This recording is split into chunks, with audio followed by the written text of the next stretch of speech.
Europe की एक देश की संसद में चले अंडे। विपक्षी पार्टी की सांसद ने अपने प्रधानमंत्री के चेहरे पर फेंका अंडा। अंडों की लगातार कर दी फायरिंग। जी हाँ दोस्तों, इस वक्त की बहुत ही बड़ी खबर आ रही है यूरोप के एक देश से, जहां की संसद में शनिवार को उस समय अफरा तफरी मच गई जब दोस्तों विपक्षी सांसद ने अपने देश के प्रधानमंत्री के ऊपर अंडे फेंकने शुरू कर दिए। यह मामला किसी अफ्रीकी या एशियाई देश का नहीं बल्कि यूरोपियन यूनियन के एक देश का है। गूगल मैप पर नजर डालिए कि ये कौन सा महान यूरोपियन देश है। ये यूरोप का एक कंट्रीज आप देख रहे हैं और इसी में एक कंट्री है सर्बिया, और सर्बिया के ठीक नीचे एक देश है जिसका नाम है कोसोवो।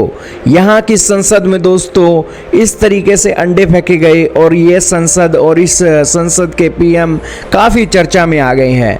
विपक्षी सांसद ने विरोध दर्ज कराने के लिए, अपनी आवाज़ को मुखर करने के लिए ये अंडा कार्रवाई की और अंडे फेंक कर दोस्तों उसने एक कार्यवाहक प्रधानमंत्री एल्विन क्रूती पर एक अपना विरोध दर्ज करवाया। यह घटना उस समय हुई जब क्रूती की सत्ताधारी पार्टी वेंते दो सोंजे को 7 जून को हुए संसदीय चुनावों के बाद नई सरकार और संवैधानिक पदों के गठन के लिए विपक्षी दलों के साथ बातचीत चल रही थी। विपक्षी दल alliance for the future of Kosovo की सांसद टाइम काद्रियाज अचानक अपनी सीट से उठी और फिर पहली पंक्ति में बैठे कार्यवाहक पीएम क्रूती की तरफ बढ़ी। उन्होंने क्रूती को एक के बाद एक कई अंडे फेंके और चिल्लाते हुए कहा कि शेम ऑन यू। घटना के तुरंत बाद सुरक्षा कर्मियों और अन्य सांसदों ने क्रूती को घेर लिया।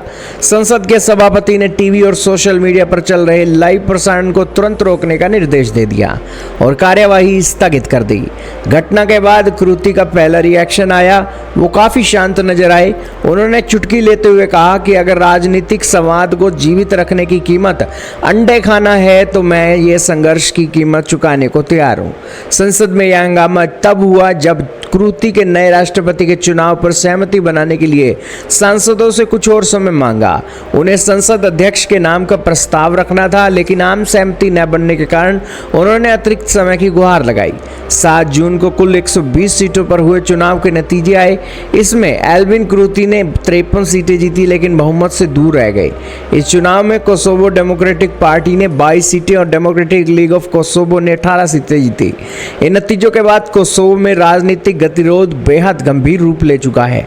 120 सीटों वाली संसद में सरकार बनाने के लिए 61 सीटों की जरूरत होती है, लेकिन क्रूती की सीट के पास पार्टी के पास सिर्फ 53 सीटें हैं।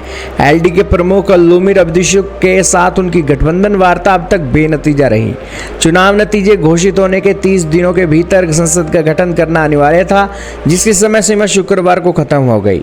अगर अगले 2 महीनों के भीतर नए राष्ट्रपति का चुनाव नहीं हो पाता है तो संविधान के अनुसार कोसोवो को 2 साल के भीतर चौथी बार संसदीय चुनावों का सामना फिर से करना पड़ेगा। तो खैर, कहने का यही मतलब है कि जब देश 2 सालों से भयंकर राजनीतिक अस्थिरता से जूझ रहा हो और जनता दोस्तों किसी एक पार्टी को बहुमत ना दे रही हो और विपक्षी पार्टियों के साथ तनाव चल रहा हो, तो दोस्तों विपक्षी पार्टियां विरोध के नए तरीके के दर्ज कराने के लिए दोस्तों अब अंडे भी फेंक सकती हैं। खैर, विपक्षी पार्टियों के साथ ये ज़्यादा समय मांगने की जो बात थी विपक्षी पार्टियों को पसंद नहीं आई, जिसके चलते दोस्तों ये अंडा फेंकने की कार्रवाई की गई।